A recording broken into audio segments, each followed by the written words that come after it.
Hey everybody. Hey everybody, this is Amit from the Omnisend partnership team. I just wanted to welcome all of you guys to the webinar that Omnisend is hosting for our partners with our partner Autoklose. And the focus, obviously, as you can see on the screen, is 3 strategies to grow your customer base. For those of you who are new partners of Omnisend or existing partners of Omnisend, as you know, with our partner program, we really want to change the way that our partners and Omnisend interact with one another. I think that in our industry, especially in e-commerce, there's a lot of programs out there that where it feels like it's a more of a transactional relationship. You as the partner refer a lead, and the tech company will just provide a revenue share to you, and that's really the crux of the relationship.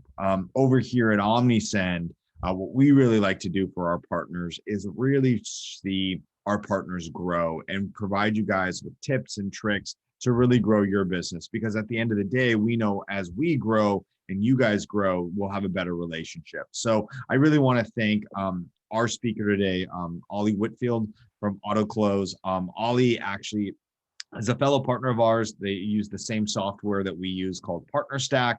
And I've got the opportunity to really connect with Ollie over the last few months, and knowing what Autoklose does, where they do a really great job of teaching and educating partners on how to grow their business with new strategies, et cetera. I felt like we had to jump on this opportunity to help educate our partners, et cetera. So, I just, with the further ado, I'd like to turn that over to Ollie. Ollie, I'll let you do an introduction and a bio to you as well, but thank you for the partners that are joining. And we will also provide a recording of this as well. If there's any tips or tricks that Ollie provided that maybe still unclear, or maybe you just want to have another listen to. So. Hey folks. Yep, I'll turn it over to you.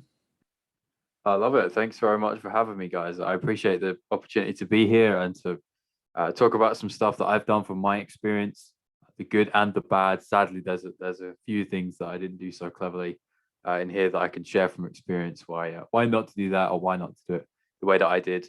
But the whole reason we're here: how can we get more bookings? How can we get more business? How can we grow our business? When we're a company like an agency, or we're freelancing, consulting, there's a lot of other people that do similar work. And if any of you know anything about me at all, I've been in agencies for about 8 years or so now, and I felt that pain very often. There were so many other companies, they all did exactly the same type of thing. And oftentimes you would be, let's say we won a new client, you would actually be taken over from another agency or another consultant, another freelancer, and it goes around and around. So I know very well what the world that you're living in is like, and hopefully I've got a couple of things that I can share with you here that will help meet the rubber. What's that phrase? I mean, help me out. What's the rubber, when the rubber meets the road? That's the one, right? Yep. Did I get that right? Yep. You got it. You got it. Cool. Well, did I do an okay job of introducing myself, or shall I explain the company and a couple other bits? No. I think it's great, Ollie. I appreciate it. I think also, sorry, partners as well. If you have any questions, I forgot to mention that in the early, feel free to use the question tab in Zoom, and we really want to make this as interactive as possible. So I will be monitoring the Q&A. So if there's any questions, feel free to type them in. And Ollie, I know we talked about it. I'll just stop you at the end of your at the end of the slide to see if you can go over that question, etc. So, but yeah, I'll let you take the wheel, Ollie. Okay, folks, and no need to be kind. Just go right at it. Difficult questions only, or easy ones if you like. But there's nothing off balance. So I'll go straight into it. So 3 things to help you grow your company, help you expand your book of business. Referrals, full transparency to everybody. In my agency days, this was the #1 source of new business by a long shot. A really, really, really big margin. We probably over relied on referrals. So just getting that off the bat, that's one thing not to do, but I'll go into a couple of ways we can make better of referrals and encourage more of them. Second, cold outreach. I believe a lot of people in our types of company, we're a little bit worried about doing this. It's not natural to us, and we're a little bit oh, this is very new. I'm a bit scared of how this is going to work. Is it going to work? And we talk ourselves out of it. So I'm going to give you a couple do's, a couple don'ts, so that you can give this a shot and hopefully learn a couple of things not the hard way and get a couple more bookings from that. And doing the thing that you do best. I wonder how many times you guys have seen maybe an SEO agency and their website is absolute doo doo. I've seen that quite a lot. It's funny how that happens. And maybe if you're more on the advertising side of things, maybe it's quite expensive to do what you do best. But I believe there's a lot to be said about doing what you do. And you can use it as an experiment. It's a credibility builder. It's a way of telling the client, hey, look, we did this new thing on our own dime. Didn't work, but here's how something very similar could work for you. Great type of thing like that. And of course, there's ways of making what you do best work for you. It doesn't have to be we are the SEO agency, because there's a lot. You could be the one in your town, city, state, whatever it is. So moving into the first one. And by the way, not just because Omnisend and I at Autoklose, we have referral programs, we have partner programs. You can do this in a much more simplistic way, especially if you're a smaller company or if you have literally yourself or maybe a handful of people on your team. So I'd suggest this. When you start off with a new client, or if you want to implement this at any point and you have a book of clients already, just start off there, throw it out. So first call, we have our kickoff call, hopefully, and that's what I would always do. The what have we got to do? Who is going to be in charge of what in this engagement, and how are things going to work? How are we going to work together, and what things need to be done immediately? At the end of that call, what I would do, and what we implemented towards the end of my time in agencies was, we'd say, okay, so this is how the first couple of weeks are going to roll out, as we've been discussing. Maybe if you think things are going well in a couple of weeks, we really encourage and we really reward any referrals that you're comfortable with giving. We don't ask, it's just there on the table so that you know about it. Personally, I think the biggest problem with referrals, I don't know if you guys feel the same, no one knows to do it. It's always there and they're great when they come along, but everybody's scared of asking. And we don't really want to ask in case it's a no. So the way to circumvent the no is to put it out there on the table early on, let them know it's part of the process if they want it to be. And then they can decide. You don't have to ask. That doesn't mean that every client will give you one.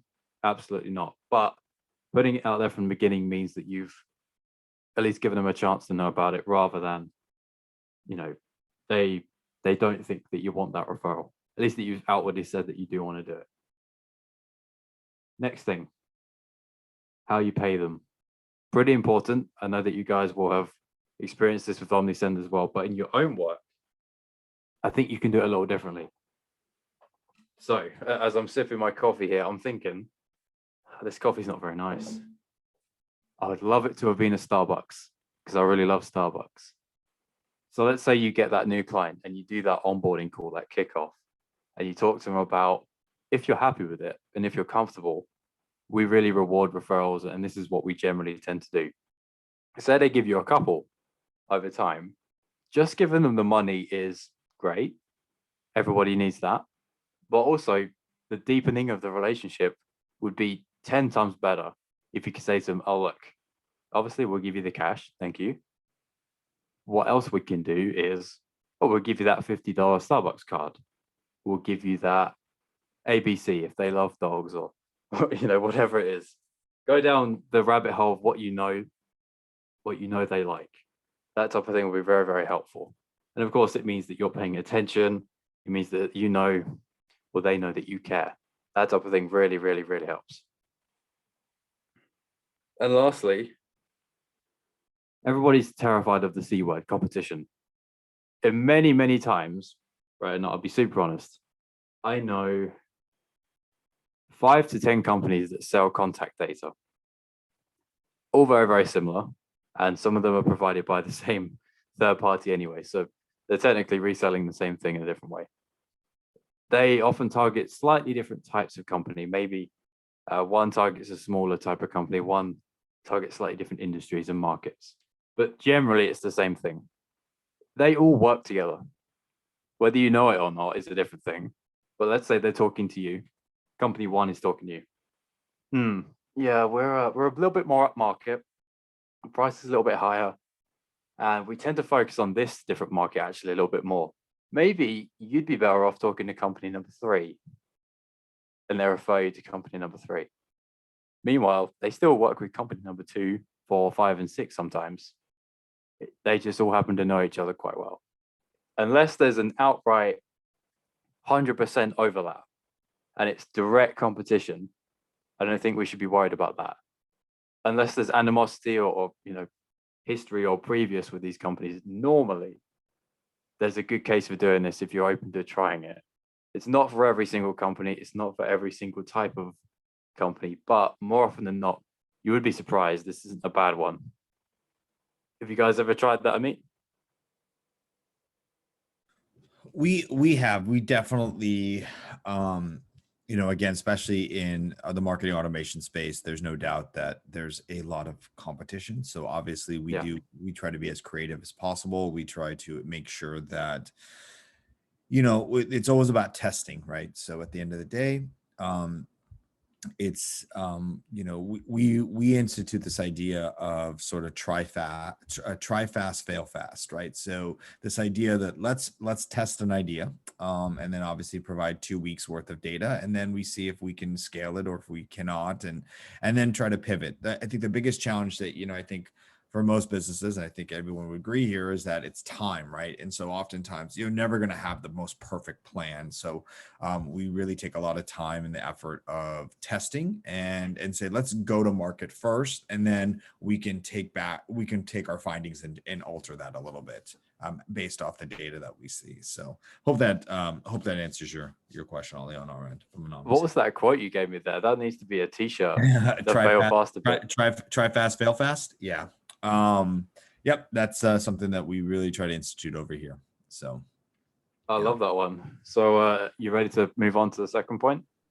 Yeah, unless there's partners that are in the webinar. Any questions? Again, we want to make this as interactive as possible. So feel free if there's any questions about the first 3 points that Ollie might talked about when it comes to referrals. I've got the Q&A open, but I can't actually see the chat. So if you've got an eye on that, let me check here as well. Jump in. I've got that as well. I can see it.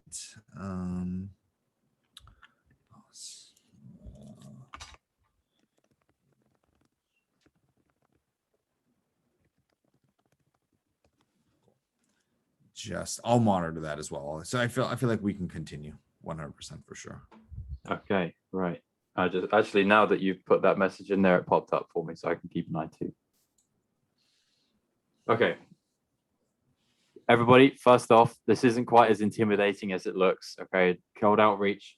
Whilst I'll be straight off the bat with you, it is difficult. Okay, this is what my company does for a living. This is what my company does at base, and it's how we grow our book of business because we have our own tool to do it. But there are a few things that happen generally with the types of companies that you are under, that I've been in, where things go a bit wrong and they can be easily avoidable. And there are a couple of things that can, if we just make that small tweak, oh boy, are we in business.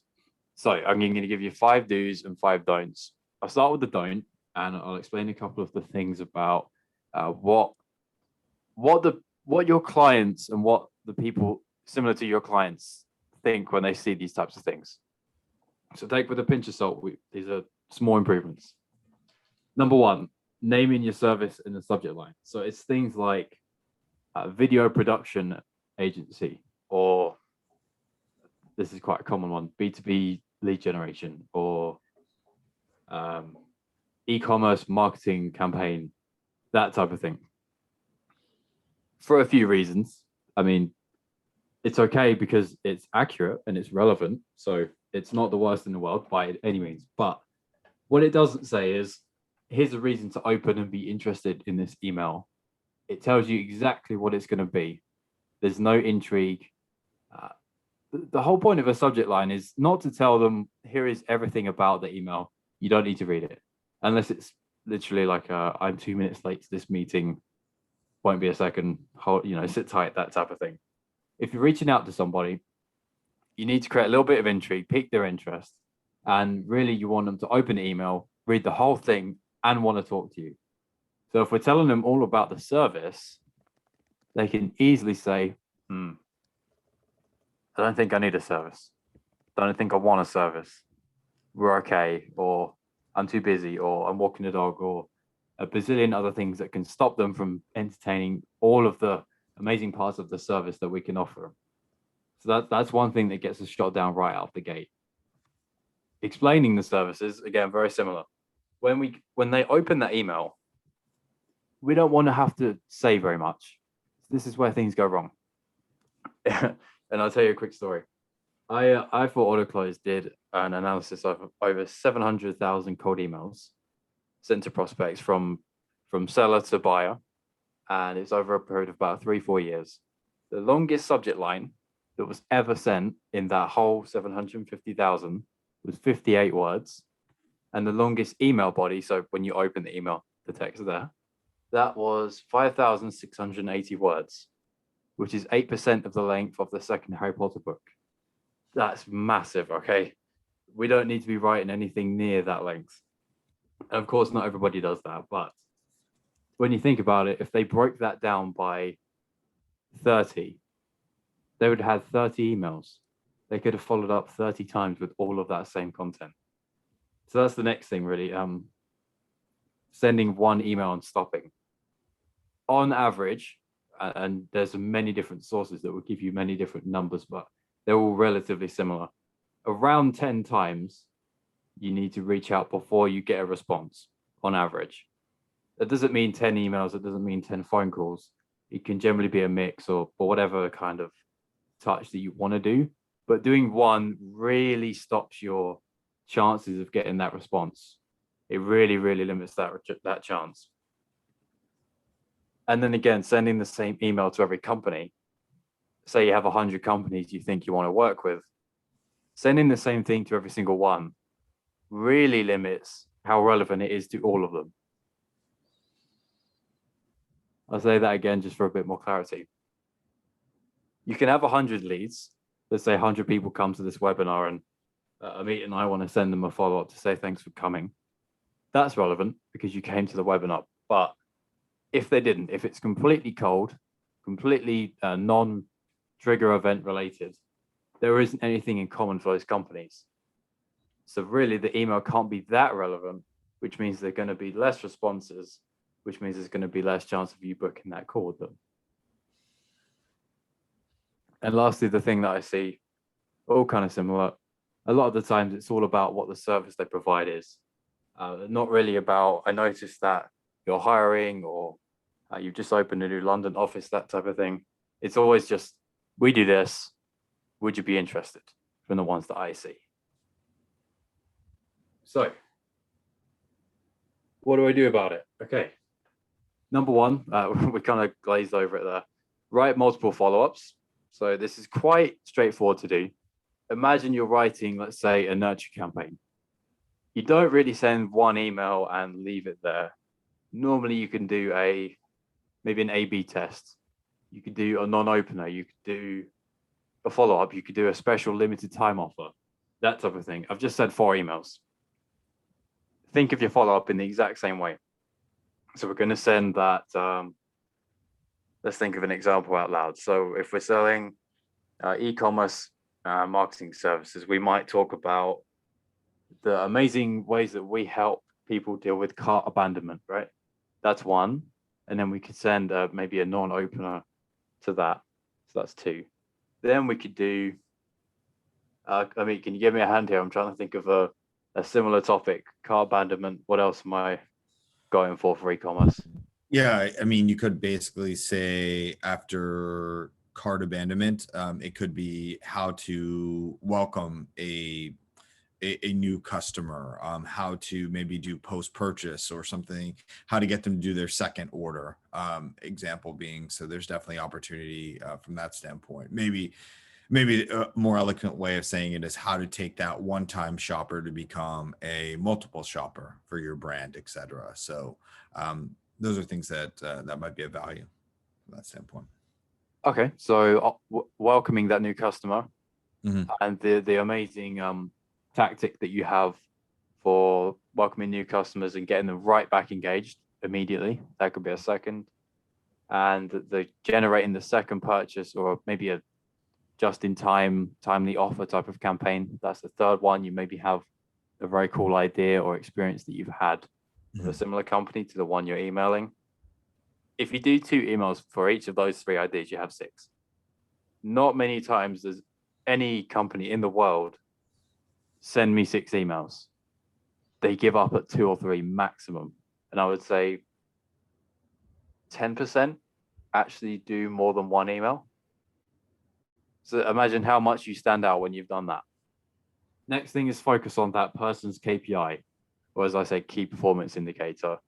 A lot of the time when I get reached out to cold, the messaging might be amazing. They might be talking about a real issue that I want to solve.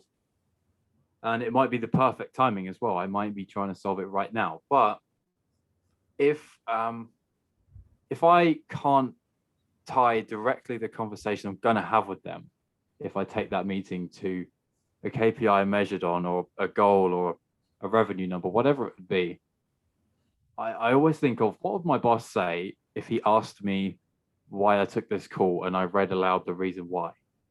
If I can't say it's about increasing our revenue, or it's about decreasing our churn, it's about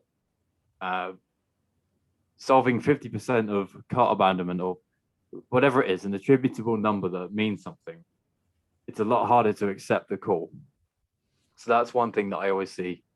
People always forget. They try and make it too specific about a very small part of the puzzle, which ultimately solves the bigger problem, but it gets lost in how we've gone down into the details. One thing, my favorite thing of all time in any email, and this kind of goes against the grain for marketing emails. If you love storytelling, which I do, we tend to use a lot of words. And probably if you transcribed my me talking here, it would be terrible. There would be so many ums and ahs, filler words, and that type of stuff. I just said type of stuff for no reason. But when you're doing a cold email, kill it. Absolutely cut it. Be ruthless. Imagine a text on your phone, right? So I'm looking at my phone right now. I've got 7 lines on my screen, 7 line breaks before I have to scroll. You don't want anybody to scroll when they're reading your cold email. That's when they stop reading and when they don't bother. And what normally happens, just by chance, most people do hi name, and they do a line break. And then they say a sentence, line break, sentence, line break.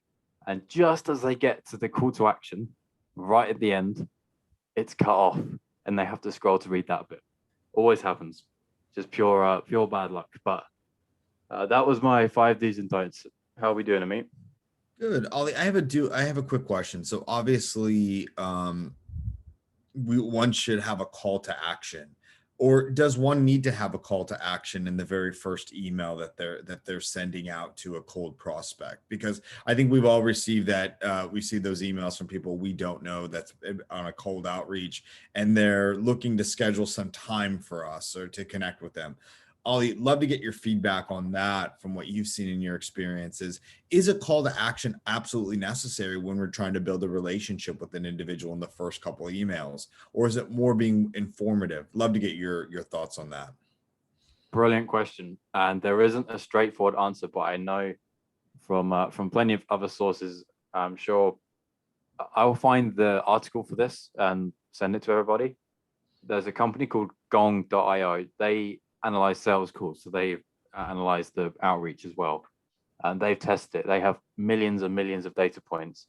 The best performing call to action that they have found, compared to, well, there's a few. You can say, here's my calendar link if you'd like to book a call. That's quite popular. Some people really love that. Some people hate that, and they think it's very they don't want the prospect to have to do the work. They think it's kind of lazy for the salesperson. So that's quite hotly debated. Then you could also say, do you have 30 minutes to meet next Tuesday? Something like that. You suggest a relative time slot. Or the best one that they say is, what do you think? Or something along the lines of that. Maybe it's, what are your thoughts? That type of thing. Just a very low commitment, loose question. Mainly that works because you're not saying, and look, there's a lot of ways you can say the same thing here. You can say, do you have 30 minutes on next Tuesday? Do you have 15 minutes on Friday? Do you have 10 minutes tomorrow? Most people know the 10, the 15, the 20 minutes. It all normally means 30 minutes anyway, which they just bucket in with the rest of the emails to ask for half an hour of their time. And most people say, no, too much time. I can't fit it in. It's intimidating. It's too big of an ask. But the what are your thoughts thing, it's very easy to say, I disagree. I agree. I think something else. It's very hard to bat that away because it's not a big, intimidating ask. So that's probably the best working one by now by a distance, I would say. Ollie, follow-up question on that. Obviously, this is great for email. Obviously, social is another channel that people utilize, like LinkedIn, etc. Do these metrics and the do's and don'ts, I assume that they're applicable 100% to LinkedIn, etc. for those outreaches. Would you say that's correct, or is there a different strategy on that? I said there is a different strategy altogether, but in concept, most of the points still do apply. So definitely the do nots, they 100% apply. That on, let's say someone I just connected with on my LinkedIn, they send me about their services. I'm like, okay, cool, don't care. Didn't ask for that, thank you. To be bluntly honest about it. But the do's, they work a little bit different on LinkedIn, specifically the write multiple follow-ups. Let's say I connect with you firsthand. We're first connections. You send me a hi and a couple sentences and a question. If you did it last week, you would have got my vacation out of office thing. And then let's say you did another one today. So that's 2 messages in the same string without reply. And let's say again on Friday, you do another one. You've sent me 3 in a row and I can read all 3 in the same thing. Whereas on email, it's a completely different thread. And that's the major difference. I can see, right, different subject line, new conversation. Whereas in LinkedIn, it's all the same thing. So you have to approach it a little bit differently. Makes sense.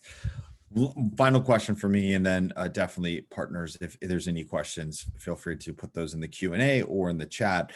For me, Ollie, obviously, there are certain days where outreach is better. Obviously, I assume that, historically speaking, we've always thought Mondays and Fridays, first start of the week is people are just getting back into the work week. So outreach on those days have historically or industry wise has said, hey, maybe that's not the best time. And Fridays, people are already maybe thinking about the weekend, or maybe they're not in the office at that point.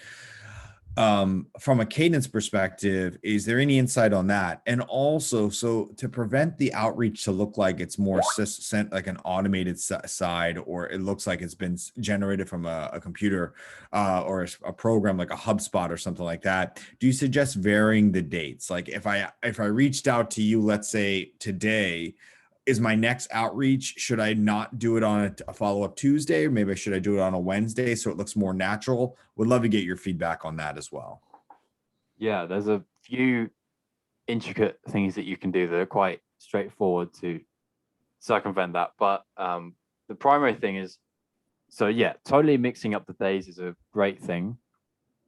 Through Monday and Friday, there's not a huge difference between performance, really. I believe in the same analysis we did about the subject lines, Monday was the best for open rate. But that you can read into as I'm back from my weekend. What are all of these emails? Open and reply or delete. Wednesday was the best for reply, but again, nominally between Tuesday, Wednesday, and Thursday, very, very, very close. And if let's say you had something like a link or a video or an attachment, a click on something within the email was, I believe it was best on Friday. And so again, that I can't read too much into because it was very, very consistent across the whole week. In terms of times, most of the data I had in the same analysis, it said just after lunch, and this is time zone agnostic. So if I say 2 p.m., it's not 2 p.m. for me and 9 a.m. for you and 7 a.m. for the next person. It's 2 p.m. That was generally the best. And my theory is I've come back from lunch. I'm checking my emails before I crack on with the rest of the day. And I've dealt with the bulk of stuff in the morning. So I have hopefully a lighter inbox, hopefully. So that's the theory anyway. So around that time, but that doesn't mean every single time send a lunch email. Because if everybody does that, no one's going to open a lunch email ever again. And generally, yeah, I would go, you should mix it up. So let's go Monday, Thursday, the next Tuesday, the next Friday, the next Monday, the next Wednesday, just every few days. You don't want to be one day away all the time. I normally go a little bit quicker pace in the beginning. So you can go maybe 1, 2, 3 days and then send another. But as you go later on into it, let's say you've sent 5 emails, you probably don't want to be sending them one every 2 days. You probably want to have a little bit more of a break. So you don't think, gosh, who is this Ollie guy? Leave me alone, dude. Yep. If you pace it out a little bit more, there's a bit more of an acceptance that, okay, yeah, they've followed up. That makes sense. And last question for me, and then Ollie, I know you've got much more content to share. The last question I had was, we've all gotten those cold outreach emails where they are trying to incentivize us. Like, hey, if you take a meeting, get $25 in Amazon, get a $25 Amazon gift card or something like that. I know from a school of thought, one can argue, well, hey, my time is worth X amount, right? So again, as a business owner or as a partner or someone like that, time is limited for all of us. Do you, from your findings overall, do those types of incentives actually move the needle, or are they more off-putting for a potential prospect when a gift is presented in that cold outreach? Would love to get your thoughts on that, since we see that in a lot of cold outreach from potential inquiries to our business. So for people here, I wouldn't. For other companies, when you're part of a massive team and you've got some people call it ABM, other people just say our target accounts. Let's say I'm a 10,000 person company and I want to land Disney as my client. Yeah, maybe we could send that decision maker at Disney personalize something based on what he or she likes, and that we found out, and we can gift them things and all that kind of stuff, because that deal was worth it. It's a very big account.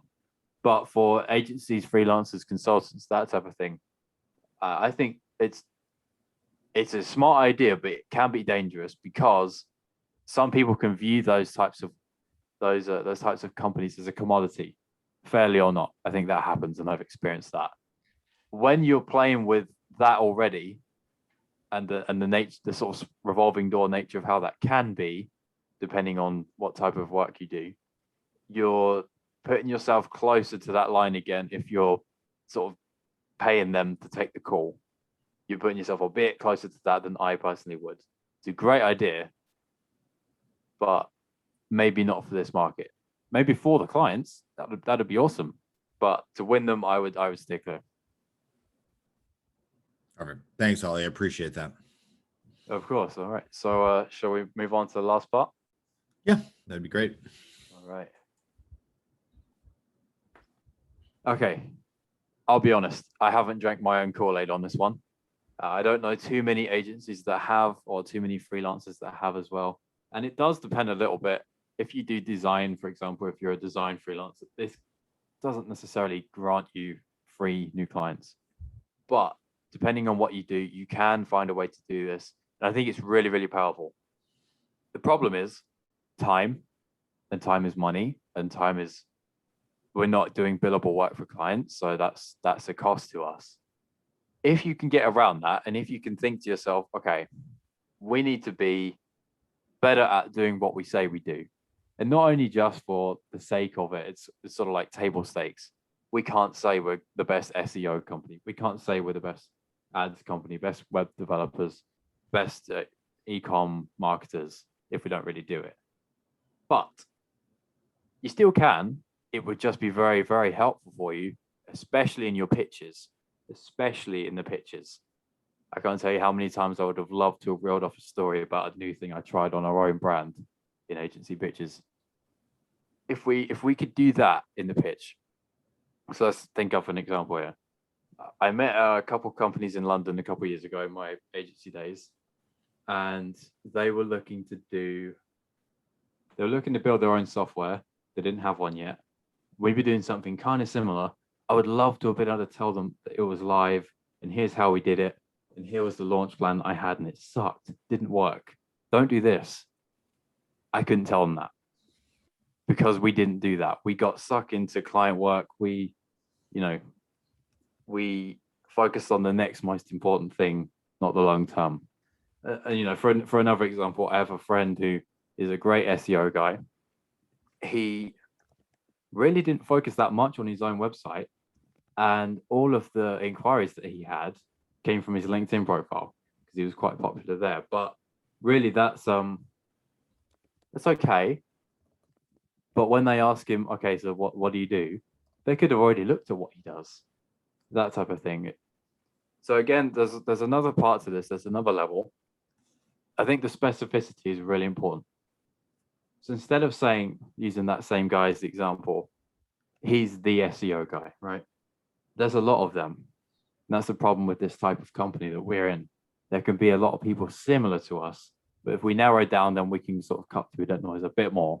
So if we said, instead of I'm the SEO person, I could be the London SEO person, or I could be the London hospitality SEO company person, or something else.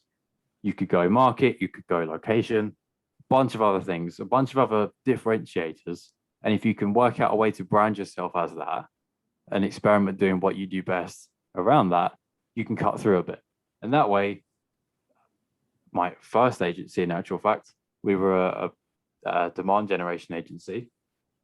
We were brilliant at recruitment companies, not that great at other things, but we never really said we were a recruitment company. We never really said it. And for that reason, we attracted any company, anything. We had breweries, we had pubs, we had the works. 2 recruitment companies in the mix, in the whole mix. It could have been better, but that's this point's a little bit more on the you have to figure it out side. I can't really I don't know your business yet, so I can't really say here's exactly what you do. It really does depend, but if you can find a way, this is a brilliant one. Okay, Amit. I'm good with this slide. So how are we doing?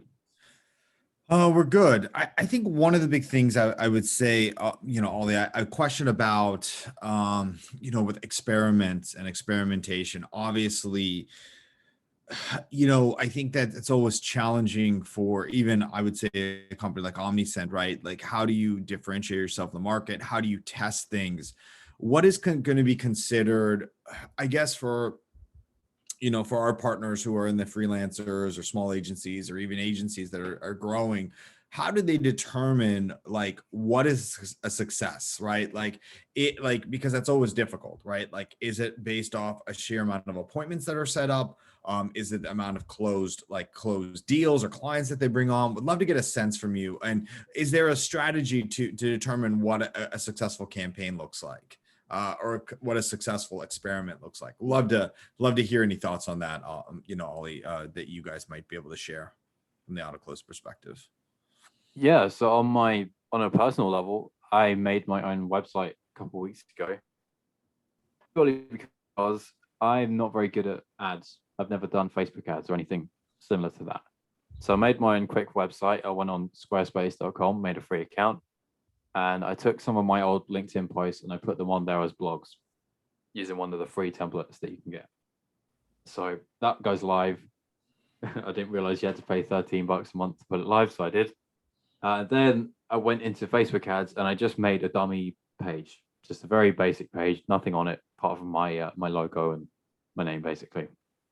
So I put that up and I built my first Facebook ad, and it directs them straight to the first blog that I had. I only put 2 on there, so I did 1. And the first thing I noticed was, okay, right, I need to write some copy for this. So it would make sense to try 2 or 3 sets of copy promoting the same thing. So that was one thing. You can compare, once you've done that exercise, you have 3 things to compare. Which one had the better click-through rate? Which one had more clicks for the same cost? That type of thing. And the copy would be the differentiator there, so you can tell which is best. And that alone. So let's say now I want to apply to be our ads person in my company, or let's say I want to try targeting a new market and I want to sell into this particular one. I tested my own ad and I have some data to tell them what I found. I think is a new way that could work for them. It doesn't have to be expensive, by the way. I spent £45 over 5 days. I got 70 clicks. Like that was half the price of the industry standard, actually, from whatever website I found that on. It doesn't have to be expensive, is the point. But anyway, the next thing that I tried was if I can change the imagery. So that type of thing. Again, I'm finding 2 or 3 sets of imagery, which means 2 or 3 sets of things I can compare how they worked.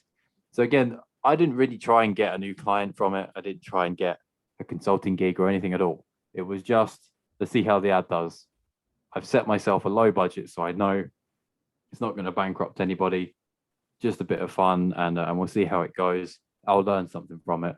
So if you have that expectation at the bare minimum, in your next pitch, you can show it off. And worst case, if it goes well, fantastic. You just did something great for your company. Did I do an okay job of answering that? You did. Thank you. I appreciate that. I guess for the attendees, any questions as Ollie wraps up on your end? Again, I know a lot of material was covered, but would love to any questions you might have to Ollie in regards to some of the strategies that he implemented, or he's saying would be of value to implement. Give it a quick second here. But Ollie, let's say for the attendees, they want to follow up or they want to connect with you on a more direct process. What's the best way for them to connect with you guys from that standpoint? Is it tremendously boring to say LinkedIn? Okay. That's what everybody says, isn't it, these days? Yeah. Well, okay. So lucky for me, not many people share the same name as me. So if you type in Ollie Whitfield to LinkedIn, to Twitter, to Google, whatever you want, probably one of those places comes up and it's me. On the side, ollie@autoklose.com. I'll type that in the chat in a moment. If you want to send me a question, tell me it was a good, terrible, in the middle webinar. If you want to see some emails that I send, other things, by any means. And of course, we want to say thanks very much to me and Omnisend and the whole team for having us on here. They're a fantastic partner. We love working with them. And of course, we're lucky that we met through PartnerStack because our partner program is on there too. And weirdly, we're offering the exact same type of comps and all that type of thing. It's weird how we have almost the same thing, just different company. But I want to say a very big thanks to you guys for having us on. Thank you, Ollie. And again, really thank you for the great content. As for the attendees, if anybody has any direct questions, feel free to Google Ollie. As he said, he's available through LinkedIn, etc. But if you wanted to more have a introduction directly, you can always email me or email your partner manager over here at Omnisend, and we can definitely get you connected with Ollie. So just to be respectful, because I know we've got partners from all different time zones across the globe, I think Ollie, we can wrap it up here. But again, partners, really appreciate you jumping on a call. Again, please email us feedback as well. If you found this to be valuable, if there's things that you wanted to expand on, maybe if there's other channels that we can really focus on from that perspective. We'd love to be able to share that and bring Ollie back, obviously, maybe with some LinkedIn strategies or social media strategies as well. But just want to thank everyone for attending. And Ollie, again, thank you for your time. It's been a pleasure getting to know you and you sharing your great knowledge to our partner base. Thank you, everybody. This was great fun. Appreciate it, guys. Thank you so much.